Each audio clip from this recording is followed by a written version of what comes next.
ముల్లా మునీర్ గాడు నిన్న మళ్ళా అమెరికాలో కనిపించిండు ఫ్రెండ్స్. ఆసిఫ్ మునీర్ అమెరికాలో మళ్ళా కనిపించిండు.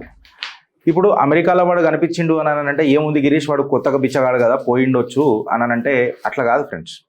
వాడు లాస్ట్ టైం కూడా ఒక స్టేట్మెంట్ ఇచ్చిండు, పహల్గామ్లా కాశ్మీర్ మా జగలర్ వేల్స్లలో ఉంటుంది అని చెప్పిండు. తర్వాత పహల్గామ్లో ఒక పెద్ద హల్చల్ మచాంచింది. సుమారు 23 మంది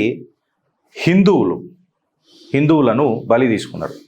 ఇవాళ వాడు అమెరికాకు పోతూ బ్రీఫ్ కేసులల్లో న్యూక్లియర్ థ్రెట్లు తీసుకుంటా అంటే హెచ్చరికలు, న్యూక్లియర్ బాంబు వేస్తాననే హెచ్చరికలు, వాడు లగేజ్ తీసుకోబోలే అమెరికాకు.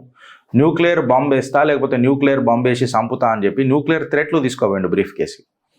అసుంటోనికి అమెరికా రెడ్ కార్పెట్ వేయడం అనేది నిజంగా చెప్పాలని అంటే చాలా ఆలోచించాల్సిన విషయం ఫ్రెండ్స్.